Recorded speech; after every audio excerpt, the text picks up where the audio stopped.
This is a history revision video which this time focuses on the Black Panthers. The Black Panther Party for Self-Defence was established in October 1966 by the 24-year-old Huey Newton and 30-year-old Bobby Seale. Newton chose the panther as their symbol because, he said, the panther never attacks, but if anyone attacks him or backs him into a corner, the panther comes up to wipe the aggressor or that attacker out. The Panthers adopted a predominantly black paramilitary uniform with berets and leather jackets. Seale and Newton were both greatly influenced by Malcolm X and by communist revolutionaries such as Che Guevara and Mao Zedong.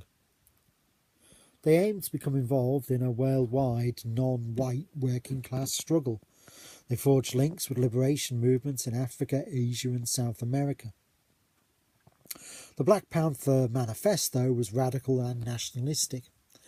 It included payment of reparations to black Americans by the federal government as compensation for slavery, a claim that is still going through American courts today. They wanted freedom for incarcerated blacks who should be jailed only if they'd been tried by a black jury. Wanted the exemption of blacks from military service and a United Nations supervised referendum of black Americans on their, quote, national destiny. They wanted less police brutality and improvements in ghetto living conditions. They never had more than 5,000 members, but they did have over 30 chapters in urban centres on the west coast like Oakland and in big northern cities like New York, Boston and Chicago. They won a great deal of respect in the ghettos, especially for their emphasis on self-help. They set up ghetto clinics to advise on health, welfare and legal rights. They cited the Second Amendment to the United States Constitution, which gives all Americans the right to bear arms or carry weapons. Armed Black Panthers followed police cars in the ghettos in order to expose police brutality, and that did lead to some violent shootouts. The Panthers had a shadow government, which included Bobby Seale as Central Committee Chairman, Huey Newton as Minister of Defence, and Eldridge Cleaver as the Minister of Information. SNCC allied with them briefly from February 1968 to July 1969, but split largely due to personality clashes and through an ideological tension between the radical leaders. The Panthers routinely engaged in petty crime and openly advocated the killing of the police. Not unsurprisingly, they suffered from heavy police attention, and many Panthers had prior criminal records. One of the leading Panthers, probably the third highest or most important Panther, Eldridge Cleaver, was a serial rapist who justified his crimes as, quote, a righteous rebellion against white man's laws in the form of defiling his women. The Panthers were targeted and destroyed by the police and the FBI from 1967 to 69, and by 1970 most of the Panther leadership was killed, imprisoned or in enforced exile. Black Power peaked in 1970 but was followed by a very rapid decline. There are 5 main reasons for it. Firstly, poor definition and organisation. Initially, not saying what Black Power was helped the movement to grow and gain a considerable amount of support.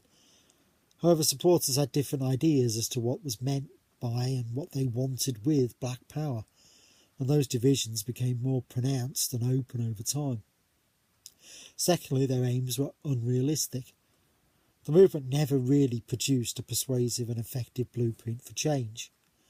Black Panther talk of violence brought down the effective wrath of the federal government, and their talk of socialism was ill-suited to a white America with a capitalist culture. Talk of a separate black nation within the USA was also unrealistic. Thirdly, sexism. Feminism became very popular in the late 1960s and, not unusually, appealed to many black women. Male Black Power advocates were often sexist. Look at Eldridge Cleaver, look at Elijah Muhammad. So female supporters of Black Power often left the movement and concentrated upon feminism instead. Fourthly, finance and the collapse of big organisations. White liberals had largely financed the major civil rights organisations. They donated money to them. When SNCC and CORE became more militant and expelled whites, not unsurprisingly their funding suffered, and both organisations ran out of money. December 1973, SNCC ceased to exist. By that point, it was one office in New York and they couldn't even afford a phone.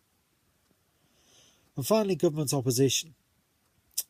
President Nixon's administration from 1969 to 74 launched a sustained and effective pursuit of black power leaders and was instrumental in imprisoning many of them or forcing them to leave the country. People like Cleaver, people like Stokely Carmichael left America. So did black power achieve anything? Positives, yes, it raised the morale of many black Americans. It established courses on black history and culture in American education institutions. It provided useful practical help to people living in ghettos, and it kept the ghetto problems on the political agenda. But on a negative side, it divided the movement. Black civil rights movement reached its peak really in 1965 with Selma and the Voting Rights Act. And from then onwards, it was increasingly divided, and there was an increasingly wide gap between Martin Luther King and the Southern Christian Leadership Conference and the more radical younger generation. Increasingly, black power advocates became antagonistic, became aggressive towards white people. And most importantly, that meant that they lost white funding. In the late 1960s, people moving into protest were looking at different areas. So there was anti-Vietnam War protests, there were anti-feminist movements, there were local Native American movements. So there were lots of other areas in which people could protest. And black power struggled to find its place in that new protest generation.